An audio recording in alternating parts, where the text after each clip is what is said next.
Urgente, a audiência provincial de Badajoz condena o irmão do primeiro-ministro, David Sánchez. Vamos começar.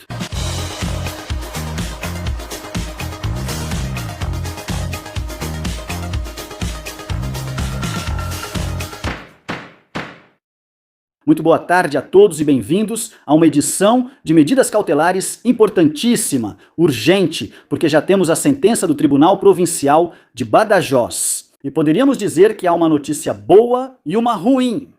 O irmão do primeiro-ministro, David Sánchez, é condenado por um crime de prevaricação, isso sim, mas não é condenado à prisão. Ele é condenado a 9 anos de inabilitação para cargo público. Também é condenado o ex-presidente socialista. O socialista da Diputação de Badajoz, Miguel Ângelo Gallardo, que foi quem o colocou lá, também foi condenado por 2 crimes de prevaricação, totalizando 18 anos de inabilitação. E os outros 9 acusados, também cada um deles, foram condenados à inabilitação por esse crime de prevaricação. Temos a sentença de 377 páginas da Audiência Provincial de Badajoz, recém-saída do forno, e vamos compartilhá-la. Mas antes de tudo, lembrem-se de se inscrever no canal Medidas Cautelares. Já estamos quase chegando aos 141 mil inscritos. E vamos colocar agora na tela essa sentença da Audiência Provincial de Badajoz, primeira sessão, certo? Como eu disse, são 377 páginas e vamos direto ao que interessa, ao mais importante que eu já anotei. Vamos direto para a página 215 dessa sentença para destacar para vocês o mais importante, porque senão poderíamos ficar aqui horas e horas. Atenção ao que dizem as conclusões probatórias, ao que diz o Tribunal da Audiência Provincial de Badajoz. Diz que são múltiplos os indícios comprovados por meio de prova direta que permitem, em sua avaliação conjunta, inferir de acordo com as regras da lógica e da razão que nenhum dos acusados era alheio ao plano delituoso idealizado pelas mais altas instâncias da Diputação de Badajoz e que agiram em conjunto, em conivência, na execução de um plano. Diz que houve unidade de ação para arquitetar os atos arbitrários já expostos com o objetivo de favorecer o senhor David Sánchez Pérez Castellón. Arbitrariedade que se manifestou na criação urgente de uma vaga no serviço público desnecessária e sem atribuições. Alça, priorizando o interesse particular de seu futuro beneficiário sobre o interesse geral, estabelecendo condições de trabalho e remuneração próprias de pessoal de alta direção e concedendo esse cargo ao senhor David, violando os princípios de mérito e capacidade com a falta de transparência e irregularidade na tramitação dos respectivos procedimentos administrativos. O que igualmente se correlaciona e se confirma com a chamada mudança de nomenclatura do cargo criado para e atribuído ao senhor Sánchez Pérez Castellón, no que representou de fato uma modificação substancial das suas condições de trabalho, realizada com o propósito de adaptá-las aos desejos pessoais dele pelas atividades operísticas, concedendo-lhe, diz a sentença, vultuosas verbas orçamentárias para esse fim. E na criação de outro cargo, seja de emprego público ou de alta direção, também desnecessário e sem funções definidas, com o único objetivo de atribuí-lo por designação temporária. Ao antigo colaborador e amigo de Dom Davi, senhor Carrero, que também foi condenado, para que este continuasse auxiliando aquele em suas atividades operísticas, apesar de terem sido nomeados para prestar serviços em cargos administrativos que não tinham relação entre si. E a conclusão a que chegamos no processo de inferência surge de forma natural. Dizem os magistrados, parafraseando a expressão repetidamente utilizada por nossa jurisprudência como hipótese predominante, de modo que os coacusados entregaram a David e a seu auxiliar, Luiz Maria, 2 vagas, remuneradas com verbas públicas recém-criadas, para que pudessem se dedicar às atividades que quisessem, sem nenhum controle. E nesse sentido, podemos considerar como comprovados os seguintes fatos base, que podem ser agrupados em 3 grandes blocos. Aqui faço um parêntese. Lembro a vocês, é preciso dizer que David Sánchez, o ex-presidente socialista da Diputação, Miguel Ângelo Gallardo e outras 9 pessoas foram julgadas pela Tribunal Provincial de Badajoz por crimes de prevaricação e tráfico de influência. Com esta sentença, eles são condenados por prevaricação, não implica pena de prisão e são absolvidos do tráfico de influência. Tudo isso depois que David Sanches foi encaixado na Diputação Provincial de Badajoz, primeiro como coordenador dos conservatórios e depois como chefe da Oficina de Artes Cênicas. Vocês sabem, aquele escritório que ele nem sabia o que era nem onde ficava. Pois bem, dentro desse contexto, para que vocês tenham todos os dados claros, vamos ver o que o tribunal considera comprovado. 3 grandes blocos. O bloco A diz: gênese da vaga de coordenador de atividades dos conservatórios, profissional e superior, atribuição da mesma ao senhor Sanches Pérez Castejon e desempenho do cargo por esse acusado. Bloco B, mudança da nomenclatura do cargo atribuído ao senhor Sanches Pérez Castejon, que mascararia a criação de um novo cargo de alta direção e com funções radicalmente diferentes, eliminando a incompatibilidade exigida. E bloco C, criação do cargo de seção de coordenação de centros e programas de atividades transfronteiriças, cuja chefia foi atribuída ao amigo de David Sanches, ao acusado Luiz Maria Carreiro Pérez, em caráter temporário.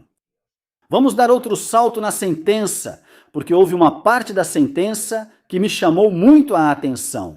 Por que David Sanches não foi condenado por tráfico de influência no final? Basicamente porque não foi possível comprovar quem influenciou. Todos sabemos que foi Pedro Sanches, mas não foi possível comprovar e por isso ele foi absolvido. Prestem atenção ao que diz a Tribunal Provincial de Badajoz, pois acho muito interessante. Diz que, embora este tribunal esteja convencido de que a prevaricação cometida tinha o objetivo de favorecer, por razões espúrias, o senhor David e o senhor Luiz Maria Carreiro. Temos dúvidas que não foram esclarecidas à luz das provas apresentadas no plenário, referentes à utilização de condutas concretas de pressão, uso indevido da posição. Em definitivo, influências exercidas com o objetivo de obter decisões que pudessem gerar, direta ou indiretamente, benefício econômico para eles. Diz o tribunal: considere-se que o tipo objeto, objetivo relativo ao particular previsto no artigo 429 do Código Penal, assim como o precedente, cujo sujeito ativo é a autoridade ou funcionário, exige não só que o autor tenha uma posição privilegiada derivada de sua relação pessoal com o funcionário ou autoridade requerida por força da influência ou com outra que lhe permita gerar a decisão favorável, mas também que desenvolva uma conduta claramente pressionadora, uma influência ou sugestão que deve ser objeto de descrição fática pelas acusações e comprovada sem qualquer tipo de dúvida. Pois, reparem no que dizem agora os magistrados. Podemos conjecturar que a atuação coordenada e prevaricadora dos acusados, que ocupavam cargos de responsabilidade na Diputação de Badajoz, foi uma resposta a uma pressão e influência prévias exercidas sobre eles. Mas essa hipótese carece tanto de suporte fático elaborado e descrito pelas acusações, quanto de acervo probatório que a sustente. Não sabemos, em suma, quem ou quais pessoas exerceram pressão ou ascendência sobre os responsáveis por realizar a tarefa de distorcer o direito, nem em quais atos concretos se materializou essa influência. Poderíamos sustentar como contra-hipótese que as condutas prevaricadoras obedeceram ao interesse, à intenção de favorecer as pessoas que se beneficiaram delas por sua proximidade familiar. Dom David, que seria reeleito secretário-geral do partido e, com o tempo, presidente do governo da nação.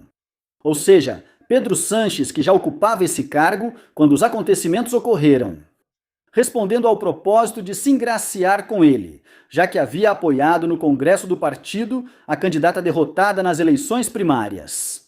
Ou seja, como Miguel Ângelo Gallardo apoiou Susana Dias. E ela perdeu, então ele quis puxar o saco de Pedro Sanches e arranjou um cargo para o irmão dele. Vamos traduzir.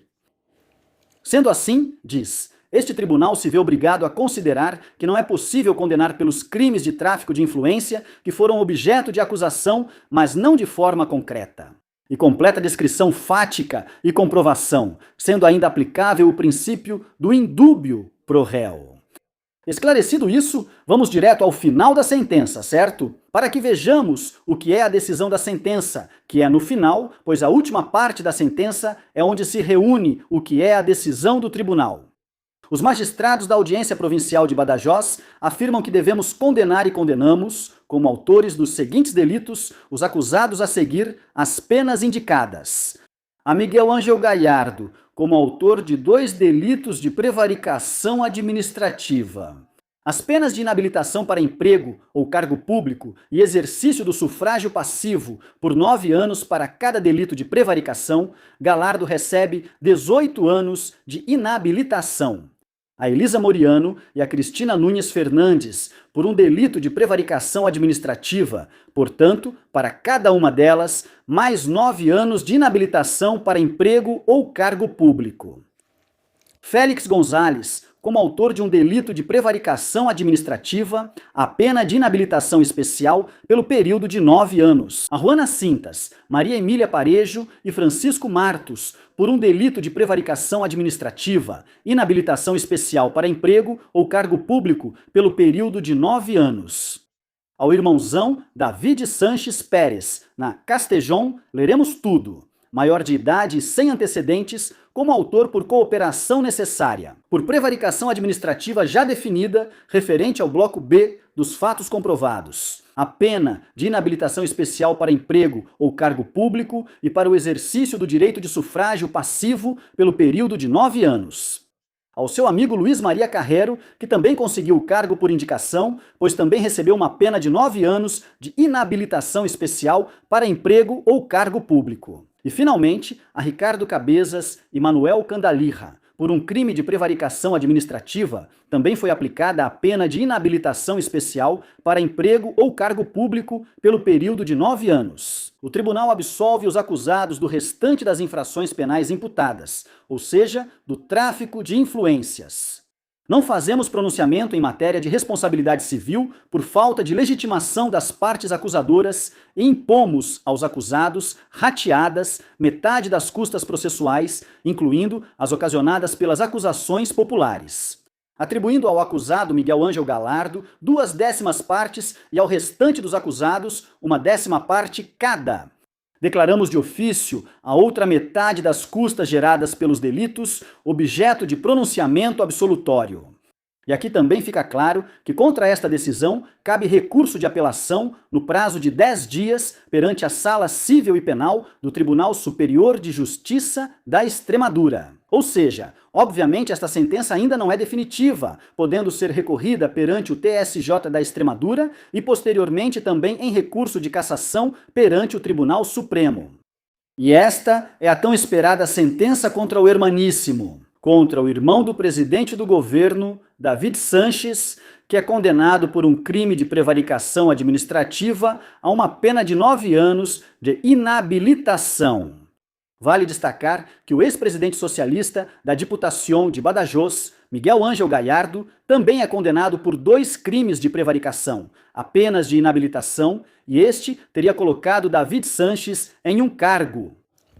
O irmão de Pedro Sanches, para cair nas graças do próprio Pedro Sanches, depois que, no Congresso do Partido Socialista, Galhardo apoiou Susana Dias. Susana Dias perdeu e então ele quis puxar o saco de Pedro Sanches e colocar o irmão dele em um cargo. Cabe destacar que o Tribunal Provincial de Badajoz também condena os outros 9 acusados, também com penas de inabilitação por esse crime de prevaricação, e absolve todos eles do crime de tráfico de influências. A sentença pode ser recorrida perante o Tribunal Superior de Justiça da Extremadura. E essa é a informação, essa é a sentença que vocês tiveram em primeira mão aqui analisada em medidas cautelares. Espero que tenham gostado do vídeo. Até aqui, esta edição de medidas cautelares. E claro, como vocês viram, dedicamos o programa de hoje à seleção espanhola, que esperamos que vença hoje a França. E para minha amiga Inês Sainz, que perguntava quando Miguel Ângelo lançaria um vídeo de medidas cautelares explicando essa sentença. Vai para você também, Inês. E claro, também para nossos queridos assinantes e sócios do Medidas Cautelares, que continuamos crescendo a cada dia. Continuamos crescendo e vamos dedicar também o programa de hoje ao nosso novo assinante, que se tornou sócio, como os escolhidos, Luiz Álvares. Então essa é para você. Muito obrigado pela sua confiança. Vocês já sabem que podem se tornar sócios do Medidas Cautelares por menos de 4 euros como os escolhidos e por menos de 8 euros por mês como os supremos. Vocês também podem fazer contribuições via Bizum no 627-556-370. 627-556-370, o mais importante. Como sempre digo, que essa informação chegue a todos, porque informação é poder. Até breve!